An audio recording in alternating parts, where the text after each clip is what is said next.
Of ceramics.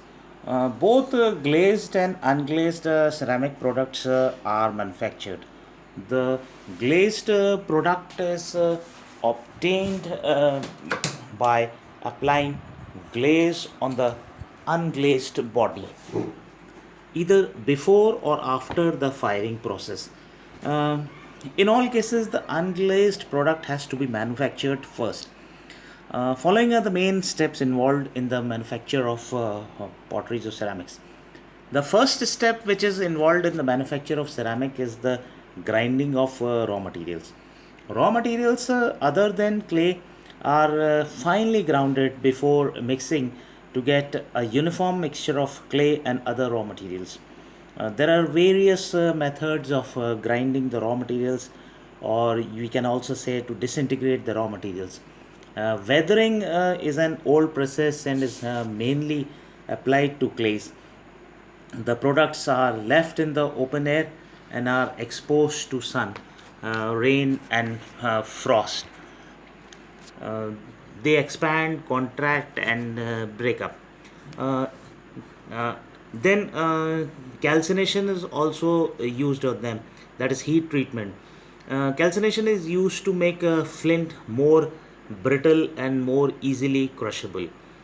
Mechanical crushing machines such as stone crushers or other machines which are known as jaw crushers, they are used for breaking up large pieces of hard materials.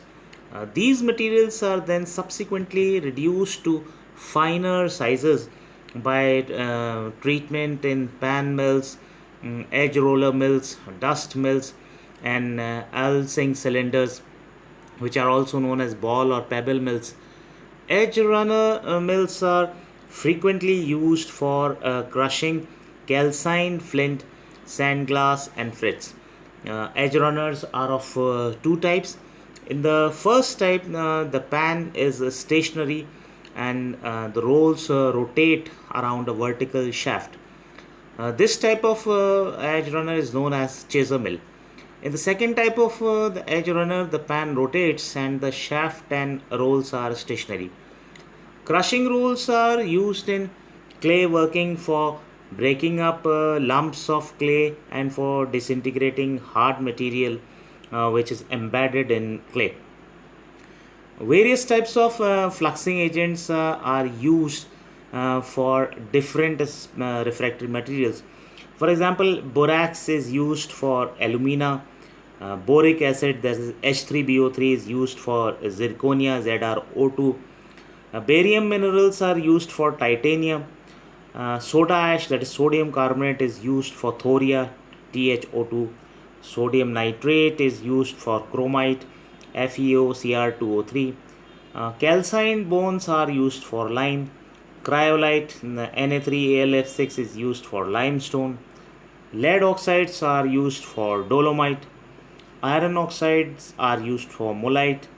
Lithium minerals are used for magnesite, that is magnesium carbonate. Antimony oxides are used for carborundum, SiC. Fluorspar, that is calcium fluoride, it is used for aluminum silicate. All such materials are used for grinding non-plastic dry and wet materials, and for mixing and grinding clays and clay mixture in plastic and semi-plastic states. These mills are therefore extensively used in the manufacture of bricks, roofing tiles, and refractory materials. Alsing cylinders, also known as ball mills, are used for uniform and thorough reduction of unplastic materials grinding. Ball mills consist of an iron or steel cylinder lined inside with hard stony blocks of silica or porcelain. The cylinders are filled with the cylinders are fitted with pebbles or porcelain balls which act as grinders when the cylinder is in motion.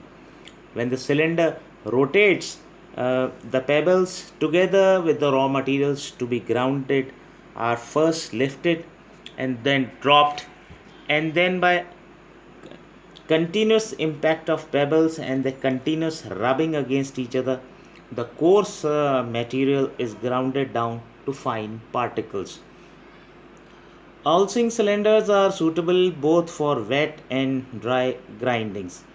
Harding conical mills produce very regular grain sizes and therefore are very useful for the manufacture of china or clay, earthenware, and porcelain, where control of grain size is extremely important.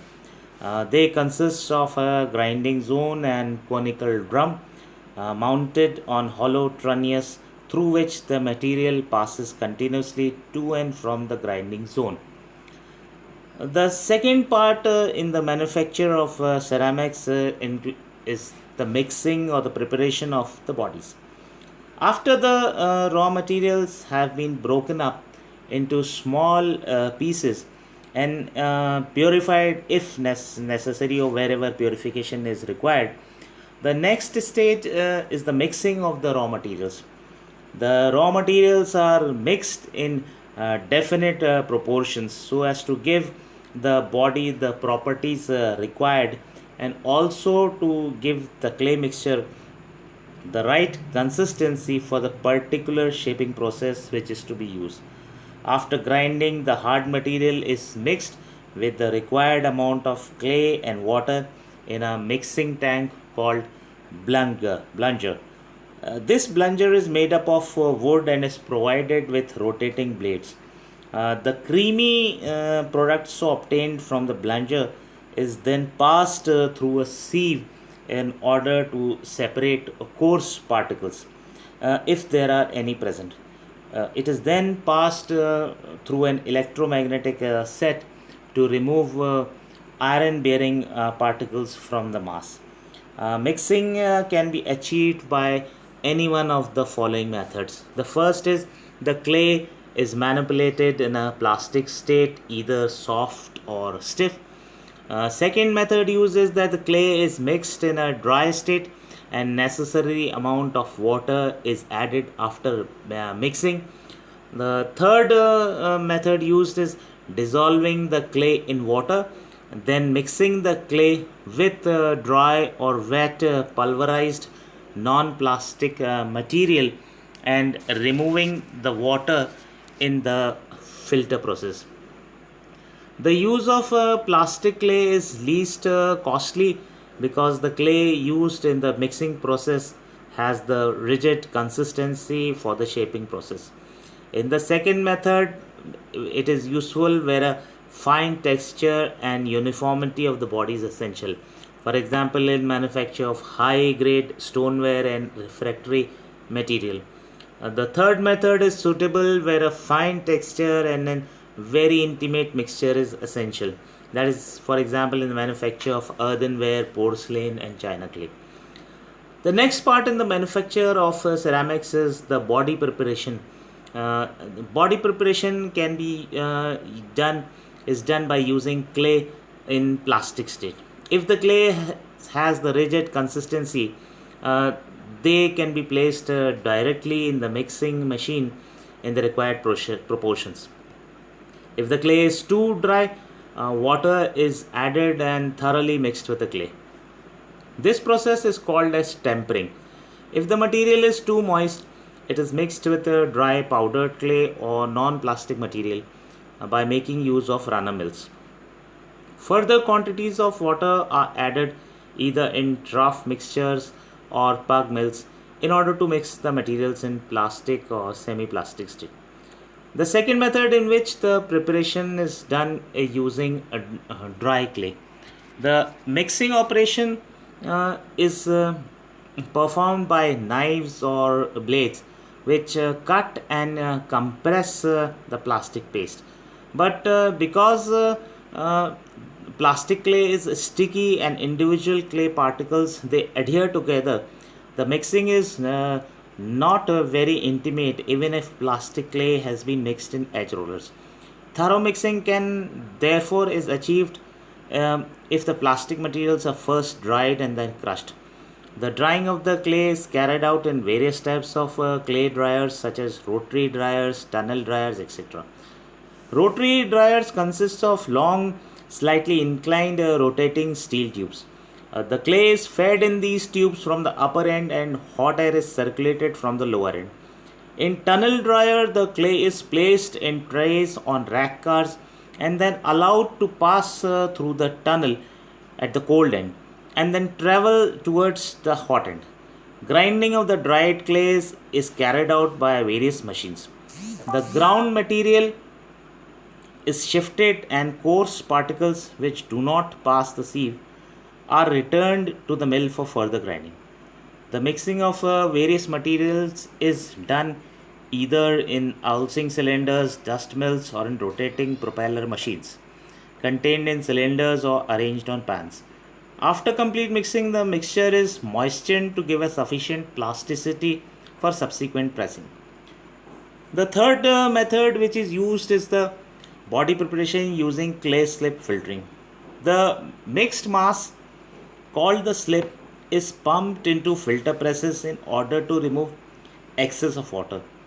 The filter press is used for turning the water slip into a plastic body. Filter press consists of a number of recessed or unrecessed iron plates and frames which are grooved from inside so that when they are tightened they form a number of chambers. The two end faces of each chamber are covered by filter cloths. The cloth is pressed between the plates and frames or between the edges of the plates respectively. The mass containing water is pumped inside each chamber, and when pressure in each chamber becomes high, the slip water is forced through the cloths and forced out of the filter through recess grooved provided in the surface of each plate. The solid part of the slip is retained and fills the individual chambers. The resulting plastic body is called as the filter cake. Continuous filters such as vacuum filters have now been developed and find increasing use. The rotary vacuum filter consists of a cloth covered drum suspended in a tank containing the material to be filtered in slip form. The level of the slip is maintained at a certain height in the tank. The periphery of the drum is divided into a number of compartments. Each compartment is joined through a common valve to a vacuum pump. As the drum rotates, each compartment passes through the slip in the tank and removes water through the cloth, forming a cake. The cake is separated from the drum by a string. Vacuum in each compartment has to be maintained separately.